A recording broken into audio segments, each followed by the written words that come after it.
بسم الله الرحمن الرحيم الحمد لله رب العالمين والصلاة والسلام على أشرف الأنبياء والمرسلين وعلى آله وأصحابه أجمعين اللهم زدنا علما وإيمانا وتسليما أما بعد. Kita sambung lagi pengajian kita mengenai ijaz.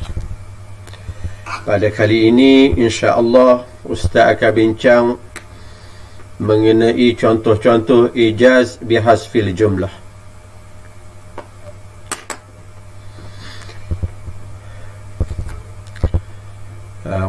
Jika ditanya ma taqdir jumlah mahzufah fi qawlihi ta'ala wa idh istasqa Musa liqaumihi faqulna idrib bi'asaka al-hajar fanfajarat minhu 12 'ayna.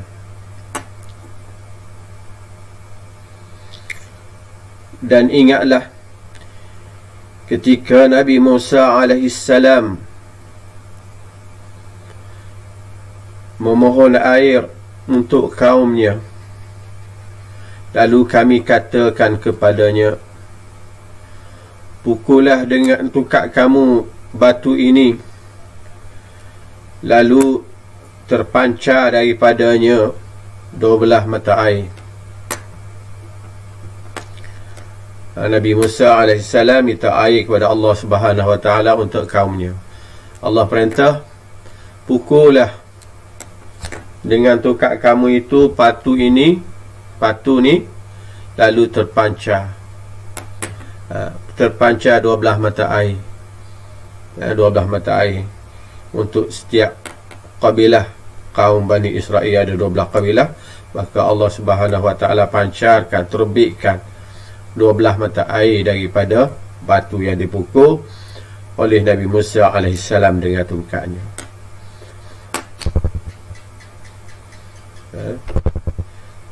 Takdirnya wa idh istasqa Musa liqaumihi faqulna idrib bi'asaka al-hajar fadaraba Musa hajarah fanfajarat minhu 12 'ayna.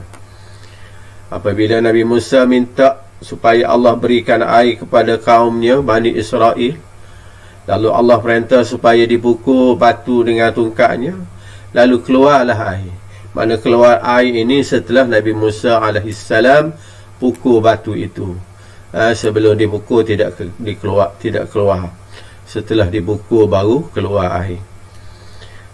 Jadi ada ayat, ada jumlah ayat yang dihazaf, iaitu fadaraba Musa al-hajar. Fadaraba Musa al-hajar.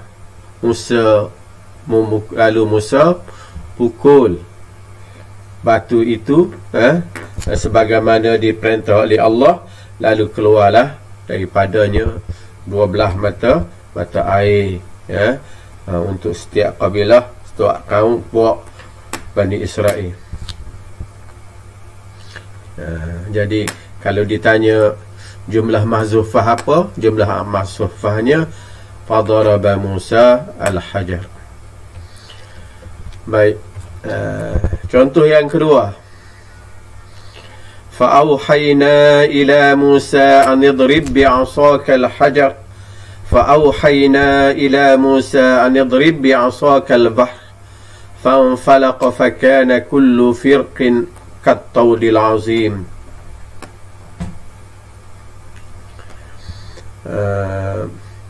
Lalu kami wahyukan kepada Nabi Musa alaihissalam supaya engkau, hai Musa, pukullah laut yang berada di hadapan kamu ini dengan tungkat kamu.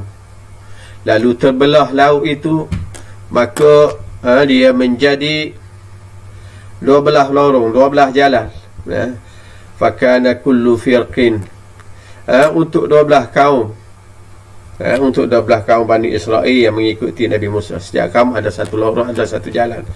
Jalan itu kattaudil azim, tetapnya ia, tidak bergeraknya bagaikan gunung yang besar.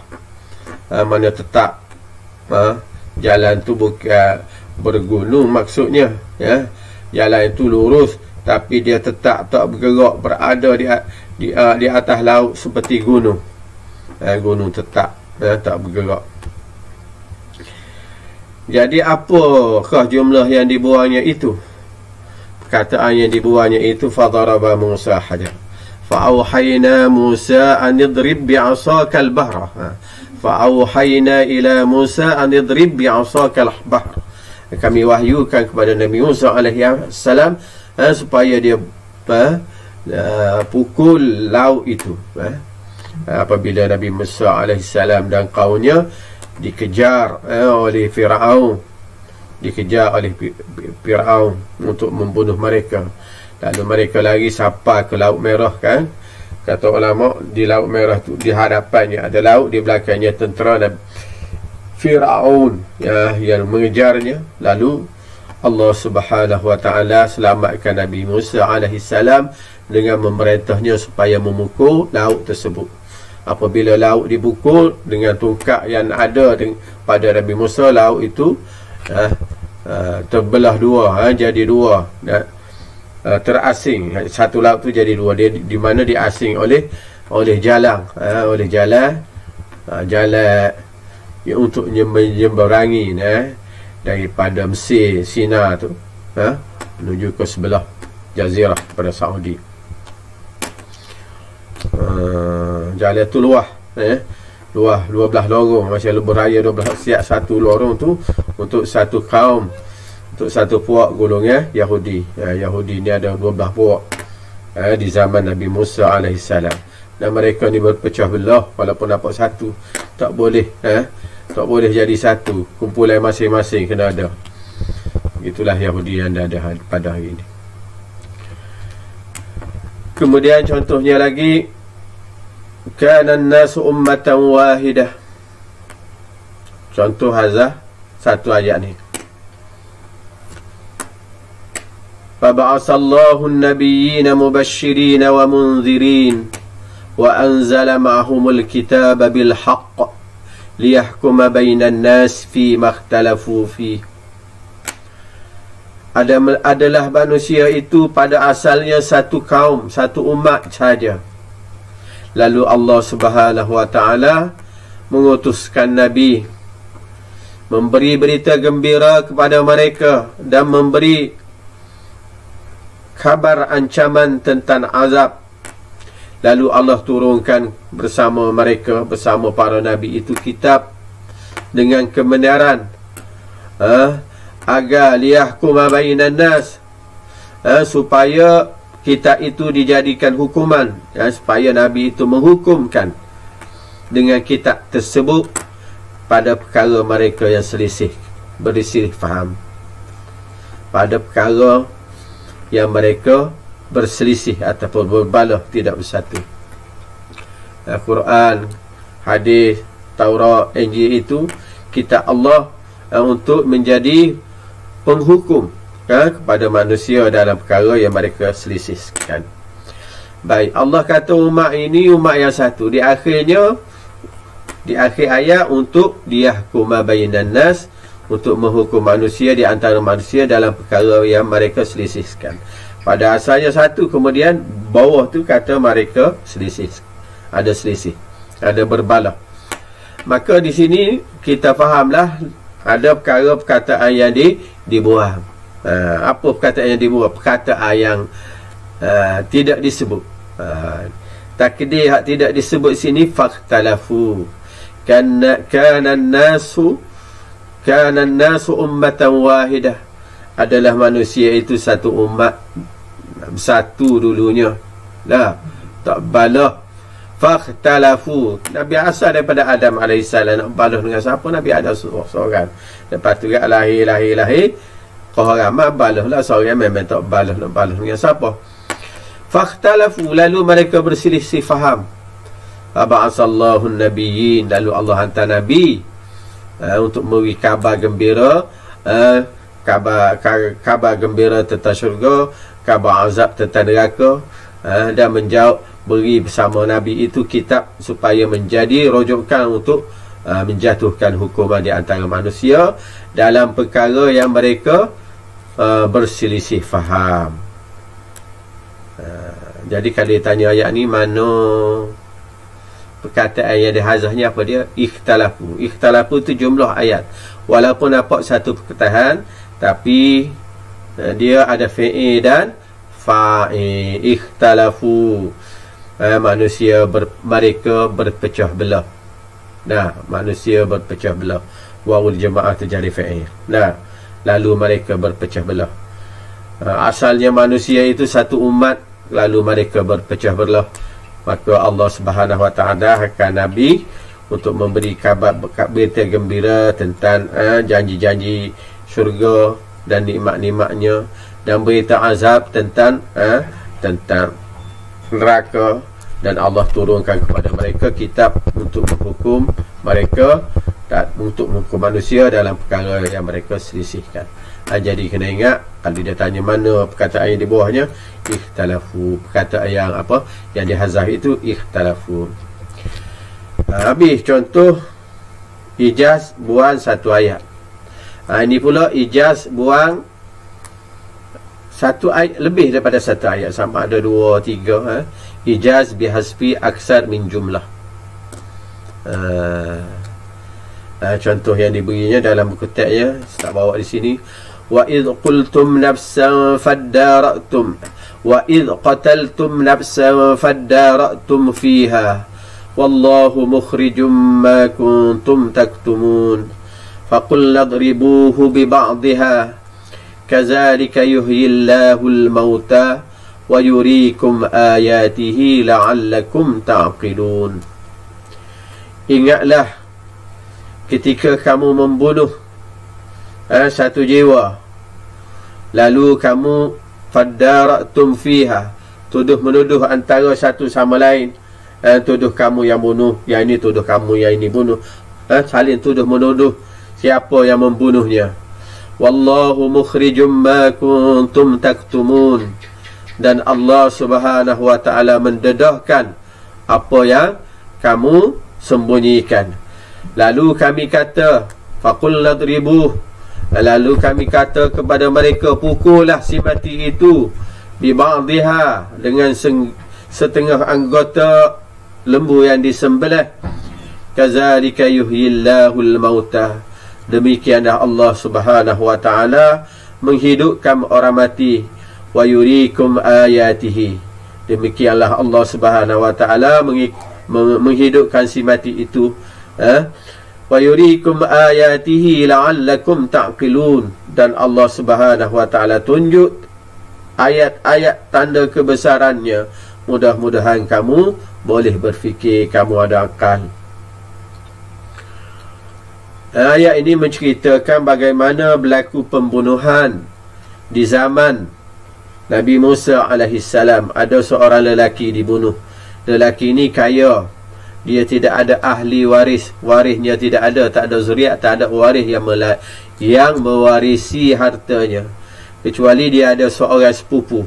Sepupu dia ni miskin, miskin, tak ada harta. Jadi sepupu dia ni tengok lelaki yang kaya ni, sepupu dia yang kaya ni tak mati-mati. Dia sedangkan dia ni berhajat nak kepada harta, nak jadi kaya seperti sepupunya, nak dapat harta sepupunya itu. Lalu dibunuh.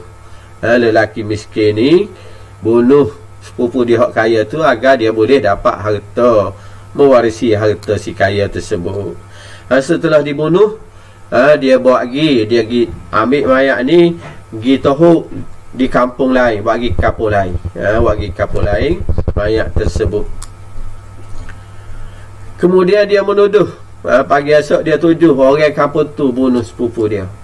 Dia tuduh orang kampung tersebut membunuh sepupunya. Lalu perkara ini diberitahu kepada Nabi Musa alaihissalam. Dan Nabi Musa pergi, dan orang kampung tu tidak mengaku dia yang membunuh mereka. Memang mereka tidak membunuh pun. Yang membunuhnya sepupu sepupu si mati itu, kerana nak harta dia, nak harta warisan dia. Apabila berlaku demikian, mereka minta kepada Nabi Musa alaihissalam mohon kepada Allah supaya beritahu siapa yang membunuh si mati ini. Lalu Nabi Musa alaihissalam minta supaya mereka sembelih lembu. Sembelih lembu, banyak kisah sembelih lembu dia, lembu macam mana.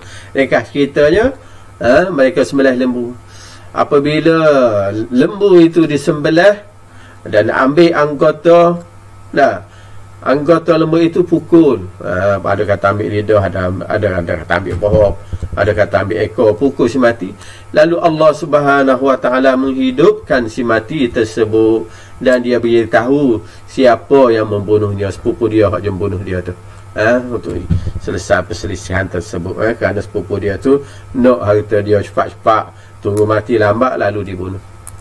Jadi dalam ayat ini ada perkataan yang apa, yang dihazah. Ada dua ayat dihazahnya. Wa iz, ingatlah ketika kamu membunuh satu jiwa, lalu kamu saling tuduh membunuh siapa yang membunuhnya. Lalu Allah Subhanahu Wa Taala dedahkan apa yang kamu sembunyikan itu.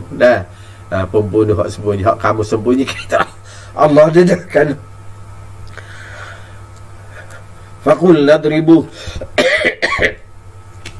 Jadi untuk menghidupkan si mati itu, Allah perintah supaya dipukul si mati itu dengan anggota lembu yang disembelih. Faqul nadribuhu bi ba'dihha. Kazalik, ayatnya kazalik, demikianlah Allah menghidupkan si mati itu. Jadi hidup si mati ini berlaku setelah dipukul. Demikianlah Allah menghidupkan si mati. Dan menunjukkan tanda-tanda kebesarannya. Mudah-mudahan kamu boleh berfikir. Sebelum dipukul tidak hidup. Faqul ladribuhu bi ba'dihha kazalika. Jadi adakah ayat yang menunjukkan Nabi Musa memukulnya? Tak ada. Dia mari kazalik, demikianlah Allah hidupkan si mati. Jadi ayat takdir, ayat hak dibuatnya fadarabuh, Allah perintah supaya kamu memukulnya. Fadarabuh, lalu mereka memukulnya. Lepas dimukul itu, fa'ahya Allah. Batuk. Setelah dipukul, lalu Allah Subhanahu Wa Taala menghidupkannya. Kazalik, demikianlah Allah menghidupkan orang mati mudah ya. Allah boleh nak hidupkan orang mati mudah ya. Nak hidup gitu selalu pun boleh, tapi Allah suruh sembelih lembu. Kenapa suruh sembelih lembu ni? Kerana orang Yahudi ketika itu sembah lembu dah, sembah lembu yuk. Lepas Nabi Musa pergi bermunajat dengan Allah Subhanahu Wa Taala dalam tempoh 40 hari, balik-balik pok Yahudi sembah lembu. Jadi lembu ni bukan untuk disembah, disembelih, dimakan dagingnya. Sebab tu suruh lembu, tidak suruh binatang lain. Jadi syahid di sini ya, fadarabu fa'ahya, dua jumlah yang dibuang, yang dihazaf.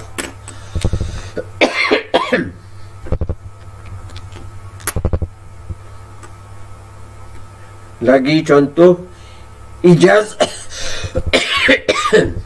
bihasbi aksar min jumlah. Cerita tentang Nabi Musa juga lagi ni. Qala rabbi inni akhafu an yukadzibun wa yadhiqu sadri wa la yantaliqu lisani fa arsil ila Harun. Mana jumlah yang dihazahnya? Kita tengok. Allah Subhanahu Wa Taala perintah Nabi Musa alaihissalam pergi bertemu Firaun, dan sampaikan ajaran Islam kepada Firaun supaya dakwah dia ajak masuk Islam. Kata Nabi Musa, qala rabbi, ya Allah, wahai Tuhanku, inni akhafu an yukadzibun, aku bimbang takut mereka membohongi aku, mendustakan aku. Aku bimbang, ya Allah, kalau aku pergi seorang ni, takut mereka tak percaya pada aku apa yang aku beritahu. Wa yadiku sadri, maka jadi sempitlah dadaku, aku jadi berasa susah, dengan sebab mereka tidak percaya apa yang aku bagi tahu. Wala yantaliqu lisani, dan ketika tu aku takut, aku tak boleh nak kata apa, dan jidah aku akan jadi keluh. Kalau musuh aku pergi sore, aku takut mereka tak percaya pada aku, lidah aku jadi sempit, kerana mereka tak terima, dan lidah aku akan jadi keluh bisu, tak boleh nak bercakap. Fa arsil ila Harun, maka sebab tu hantarlah kepada Harun.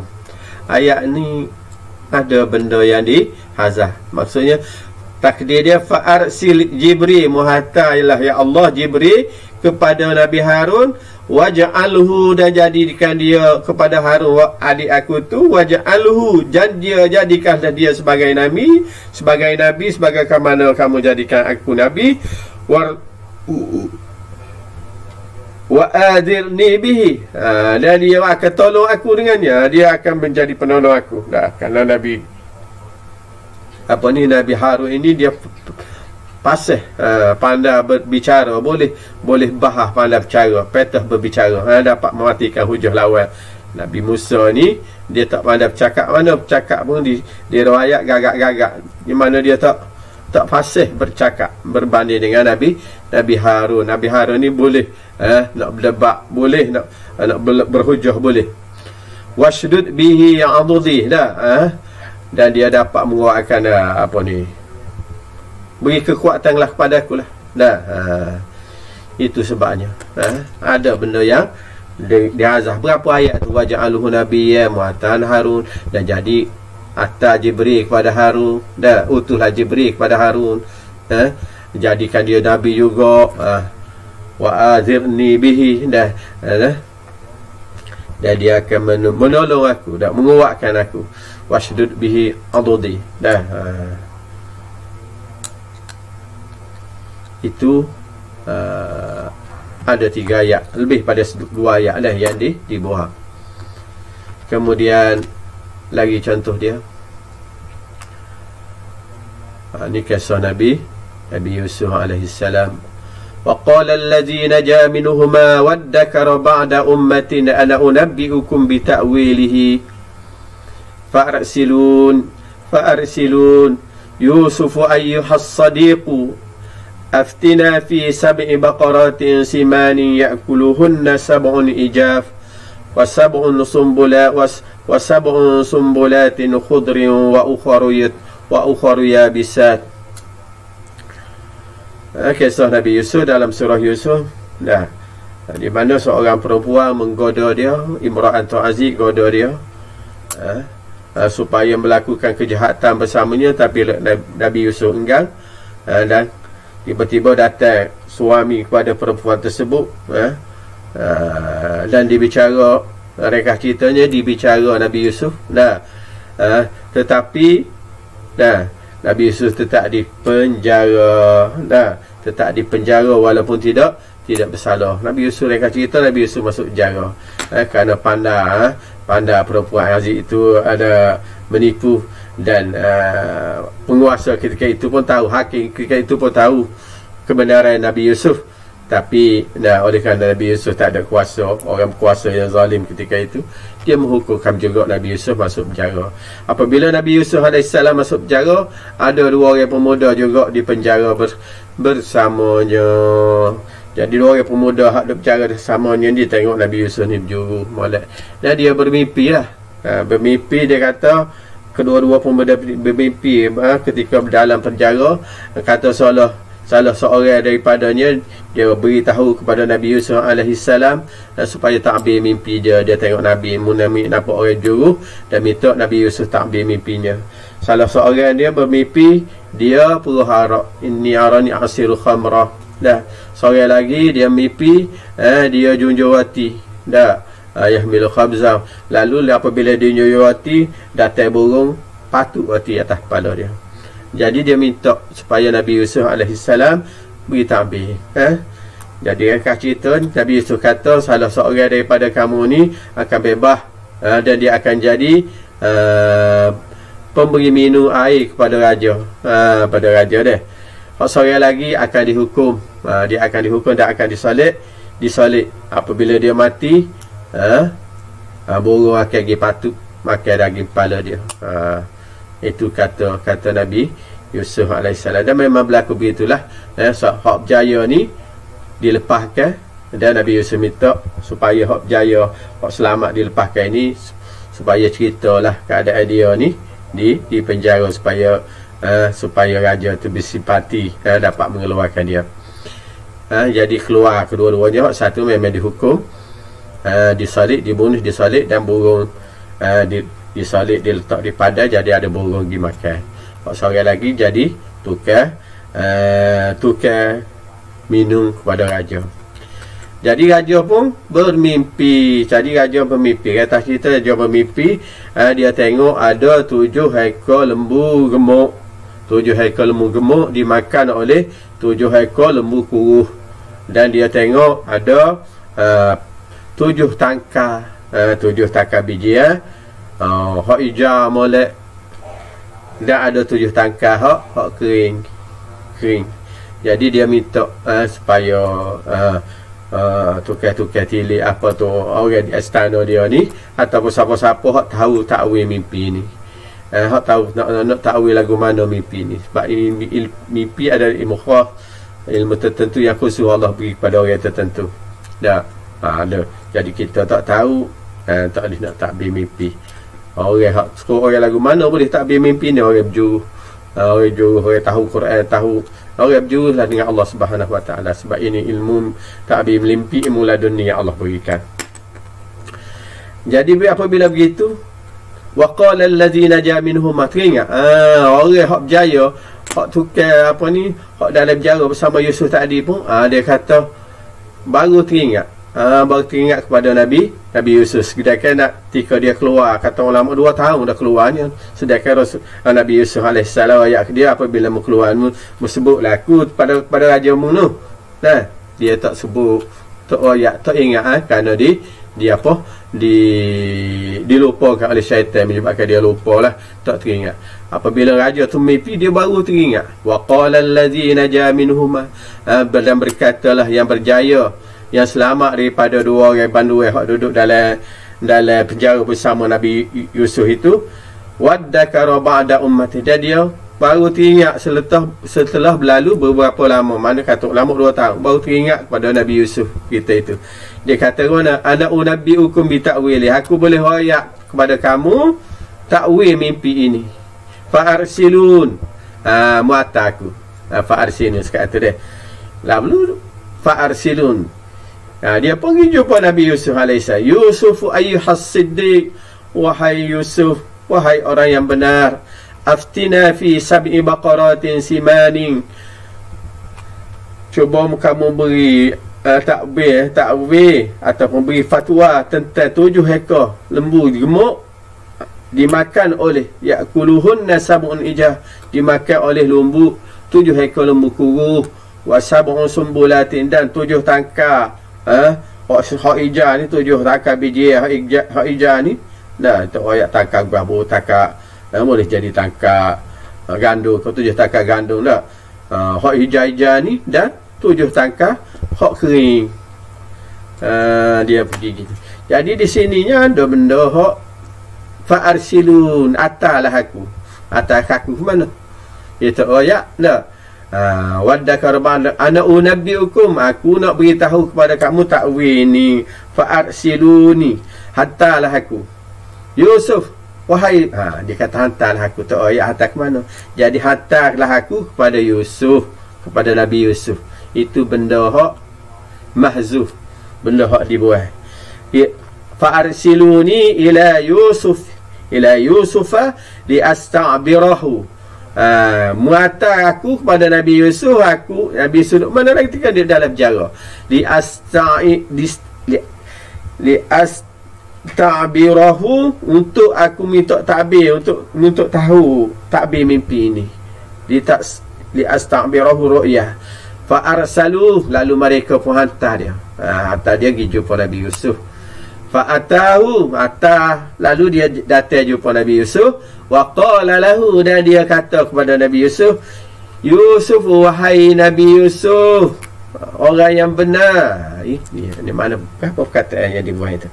Ila Yusuf li astamirohi fa arsaluhu sahaya fa arsaluhu ilaihi fa atahu wa qala lahu. 3-4 ayat dibuang situ. Hazah lebih daripada saya. Lebih daripada saya. Ini nak ayatnya ada berlaku hazah lebih daripada saya. Lalu Nabi Yusuf beri fatwa beri tahu takbir mimpi. Dia kata mungkin nane ayat belaka kena nane 7 tahun turut ayat Sepanyol tanya 7 tahun turut dan kena sipah hak duk tani tu. Hak tani tu kena sipah. Kena sipah dengan apa? Sipah dengan takar-takar. Kalau kita ketai padi kat, jangan buai padi daripada takar. Ketai gandum kat, jangan buai gandum daripada takar je. Buainya sikit saja. Buai hak kada nak makan. Hak lebih tu sipah, jangan buai. Sebab apa? Kalau kita buai daripada takar, dia tak tahan lama. Tak. Kalau duduk dengan takar tu, dia tahan bertahun-tahun. Kalau tak buai, dia akan punah. Kalau lebuai dia akan punah. Tak ada setahun punah jadi buruk habis. Padi apa tu. Kalau padi duduk dengan takar, dia tak punah untuk bertahun-tahun. Dia kata dalam 7 tahun ni mu tani. Sebab apa? Sebab daripada 7 tahun dia akan mari kemarau panjang. 7 tahun pula akan kemarau panjang lepas pada tu. Jadi boleh gunalah. Hak kita sipar dalam 7 tahun hak masa subuh ekonomi berkembang ni boleh diguna untuk 7 tahun hak ekonomi melesek dah. Dia royak begitu. Dia royak takbirnya gitu dah, memang berlaku begitulah. Lalu raja melepaskan Nabi Yusuf AS dari penjara dan menjadikan dia sebagai Menteri Keuangan Negara. Menjadi Menteri Keuangan Negara. Jadi kita naknya di sini hazah tu. Hazahnya lebih daripada sejumlah. Ini contoh-contoh hazah daripada sejumlah.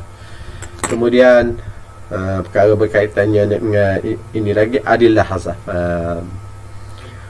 Dalil-dalil yang menunjukkan adanya perkataan dibuat dalam ayat. Adillah hazah ni dalil petunjuk dalam ayat ni ada perkataan yang dibuat. Kalau dia minta soalan uzkur adillata tadullu ala hazfi wa ta'yinil mahzuf, sebutkan dalil-dalil yang menunjukkan ada berlakunya hazaf, ada berlakunya perkataan dibuang dalam ayat ini, serta tentukan perkataan dibuang itu gapo. Ta'yin mahzuf ni kita tahu dah ada perkataan dibuang, dan kita nak tentulah perkataan hak dibuang itu apa benda. Dikata adillah talulu ala hasbi ni pertama yadullul aqli ala al-hasbi. Apabila kita tengok ayat ni ada perkataan dibuang, daripada mana kita tahunya? Daripada akal, dia kata. Daripada mana? Akal yang menunjukkan ada perkataan dibuang. Nah, apabila ada perkataan dibuang, kita nak tahu pula gapo dia hak perkataan dibuang tu. Hak nak tentu gapo dia hak perkataan dibuang tu. Dia tentukan oleh gapo dia yang menunjukkan perkataan dia buat. Itu pula dia. Dia kata pertama yadullul aqlu ala al-hasbi wa yadullul urfu ala ta'yin mahzuf. Contoh dia hurrimat alaikum maitatu, ay hurrimat alaikum aklil maitah. Baikli alaikum aklal maitati. Diharamkan ke atas kamu bangka. Diharamkan ke atas kamu bangka. Jadi apabila kita tengok ayat gini, kita tahu ada perkataan dibuang ni. Tak, haram ke apa? Haram ke kita bangka? Kita tengok tak apa. Tak, haram dari sudut mana? Dia haramkan ke atas kamu bangka. Dia kata haramnya di sini, haram ke atas kita makan bangka. Ada perkataan diharamkan aklu. Dah. Sebab nak kata haram kat atas kita bangka, tak ada apa kita tengok bangka haram, tak ada haram-haram pun. Tengok bangka, kelih bangka. Jadi umum sangat. Jadi mana hak Apabila umum sangat, tak jelas sangat, mana ada perkataan dibuai. Apa hak dibuainya? Makan. Jadi gapo hak apa kita kata makan ni, yang perkataan makan ni gapo dia hak pula tentukan dia akal ke gapo dia. Hak tentu makan ni adalah uruf syarak dah. Di hari ke atas kamu makan uruf ni. Nak ayat gapo yang uruf ni? Ketetapan lah. Ada ketetapan masyarakat ni, ketetapan syarak. Gapo syarat menetapkan makan? Sebabnya kalau kita kelih tak ada masalah, kita ambil bakar kamu, tak ada masalah, tidak haram. Hak haramnya makan. Jadi ini yang panggil ayat begini ada perkataan yang dibuai. Jadi hak menentu dibuainya gapo dia? Hak menentu hak dibuai ini huruf kita. Huruf. Dan yang kedua, huruf di sini mana petunjuk syarak. Huruf mana sini petunjuk syarak. Ada huruf adat, petunjuk adat. Yang keduanya, yadullu akli ala hasbi. Adalah hazah juga. Yang menunjukkan dalam ayat ni kita tahu ada hazah ni, akal memutuskan ada asah. Akal yang menunjukkan ada perkataan yang dibuat. Kemudian kita nak tentu pula perkataan dibuat gapo. Dia tentukan oleh gapo pula. Wa ta'yin mahzuh ini akal juga. Akal juga yang menentukan ta'yin mahzuh. Tadi akal betul ada perkataan dibuat. Tapi ta'yin mahzuhnya ditentukan oleh huruf. Hak ni akal kedua-duanya menentukan perkataan dibuat, dan ta'yin mahzuh juga akal yang menentukan. Contohnya was'alil qaryah, tanyalah kampung. Jadi akan membentukkan di sini ada perkataan dibuat. Sebab apa? Kalau kita pergi tanya kampung tak bercakap. Macam mana kampung nak kecek, boleh keceknya manusia je. Jadi akan memutuskan ayat ni ada perkataan dibuat. Sebabnya kalau kita kata tak ada perkataan dibuat, maka tak masuk akal. Ayat ni tak masuk akal. Ayat ni ayat berapa? Orang tak boleh terima sebab suruh kecek dengan kampung tak kecek. Jadi akal kata ada perkataan dibuat. Yang menentukan perkataan dibuat juga akal juga. Kata apa hak dibuat sini? Tanya pokok kampung tu ke? Tanya tanah kampung tu ke? Tanya orang kampung tu. Jadi akal menentukan tanya orang kampung. Was'alil ahla qaryati, tanya orang. Jadi tanya orang ni siapa hak menentukan orang tu? Akal kita lah. Sebabnya nak tanya binatang tu dia tak kacak juga. Tanya tanah, tanya pokok kampung tu dia tak kacak juga. Maksud sini tanya penduduk kampung. Begitu jugalah.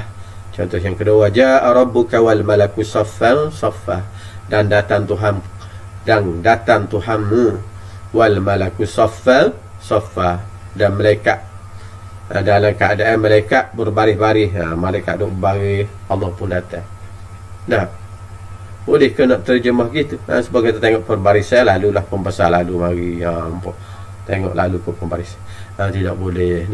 Kita tak boleh nak terjemah gitu. Sebabnya Allah Subhanahu Wa Taala laisa kamislihi syai'. Tidak ada benda yang serupa dengannya. Tidak menyerupai makhluk. Makhluk ni berjisim, berjirim. Makhluk ni mengambil tempat, ada arah. Allah tidak begitu. Allah tidak mengambil tempat. Kalau dia datang ni, maknanya dia datang daripada pihak tertentu. Sedangkan Allah Subhanahu Wa Taala tidak berpihak. Tidak di atas, tidak di bawah, tidak di depan, tidak di belakang, tidak di dunia, tidak di bumi, tidak di langit. Allah Subhanahu Wa Taala begitu sifat dia. Jadi di sini oleh kerana gitu kita kena takwil dia. Kita tahulah perkataan ini ada perkataan yang dibuang. Apa perkataan yang dibuang? Perkataan dibuang itulah amru. Waja'a amru rabb, datang perintah Tuhanmu, ataupun datang hukuman Tuhanmu, qada. Waja'a amru rabbik. Waja'a amru rabbik. Cuma dia buang mudhaf. Dia buang mudhaf. Terus mudhafun ilai. Ini biasa dalam bahasa Arab. Biasa. Seperti tadi juga was'alil qaryah, was'ali ahlal qaryah. Ini perkataan ini adanya perkataan dibuang ditentukan oleh akal. Kita nak tentu pula perkataan dibuat itu gapo, akal juga yang menentukan. Yang ketiganya adalah azab. Yadullu 'alal aqlu 'alal hazfi wa yadullu syuru' fil fi'li 'ala ta'yini mahzuf. Akal menunjukkan ada perkataan yang dibuang, dan permulaan kita melakukan pekerjaan itu yang menunjukkan gapo dia hak nak buangnya. Kita tahu ini khusus contoh pada bismillahirrahmanirrahim. Bismillahirrahmanirrahim. Kita baca dengan nama Allah yang Maha Pemurah lagi Maha Mengasihani. Bismillahirrahmanirrahim. Baik. Ayat ini tergantung dengan nama Allah yang Maha Pemurah. Ayat ini tergantung, ada jar wa majrur je. Tak, ta'alluq jar majrur tidak disebut. Jadi kalau kita kata bismillahirrahmanirrahim, idza qulta qabla qira'atil Quran, sebelum kita nak baca di Quran tu, maka takdir dia aqra'u bismillahirrahmanirrahim. Aqra'ul Quran bismillahirrahmanirrahim. Saya baca Quran dengan nama Allah yang Maha Pemurah lagi Maha Mengasihani. Saya baca Quran ni ikhlaskan dengan nama Allah yang Maha Pemurah lagi Maha Mengasihani. Baru orang faham. Kalau bismillahirrahmanirrahim saja orang tak faham. Kalau kita nak makan, kita kata bismillahirrahmanirrahim, kita pun makan. Mana dengan nama Allah Subhanahu Wa Taala aku makan, tak kena dia begitu. Kalau kita nak berjalan, kita kata bismillah, kita pun berjalan, kita tak kata aku nak berjalan ni bismillahirrahmanirrahim. Ayat terus bismillah selalu. Orang sudah faham bahawasanya ada benda yang dimahzuf, dimahzuf yang dibuat. Apa yang dibuat? Saya nak baca. Kalau nak nulis, kita kata bismillahirrahmanirrahim, kita pun tulis. Maknanya takdir mahzufnya perbuatan kita baca selepas bismillah tu. Kalau kita mulai mana aktub, kalau nak baca aqra, takdir gitu. Selepas baca kita baca bismillah tu, kita nak buat apa. Dan memang kita diperintah supaya membaca bismillah dalam semua perkara, harus perkara sunat, perkara wajib. Dah, kerana disebut dalam hadis kullu amrin zibal, semua perkara yang penting lam yubda bi bismillahirrahmanirrahim fa huwa aqta, maka dia kurang berkatnya. Setiap benda yang kita nak buat, kita tak baca bismillahirrahmanirrahim, tak ada keberkatan. Jadi kita nak baca bismillah, nak tidur bismillah, nak makan bismillah. Apa-apa saja benda yang harus, benda yang sunat, benda yang wajib, disunat kita baca bismillah untuk mendapat keberkatan. Kecuali benda haram. Benda haram tak boleh baca bismillah. Haram baca bismillah. Nak buat benda haram kita baca bismillah, haram. Kalau kita baca juga niat pesenda jadi kufur, kerana meremeh-remehkan martabat Al-Quran. Jadi itu berkaitan dengan adil hazah. Jadi setakat itulah yang menjadi perbincangan kita mengenai tajuk ijaz. Ini siri ketiga ni habis tajuk ijaz ni. Dan insya-Allah dalam siri keempat, siri terakhir, Ustaz akan bawa contoh soalan-soalan yang mungkin pernah ditanya berkaitan dengan tajuk ijaz, soalan-soalan yang pernah bertanya. Jadi sekadar inilah, semoga ianya bermanfaat untuk kita. Wallahu alam. Wa sallallahu ala sayyidina Muhammadin nabiyil ummi wa ala alihi wa sahbihi wa sallam. Walhamdulillahi rabbil alamin.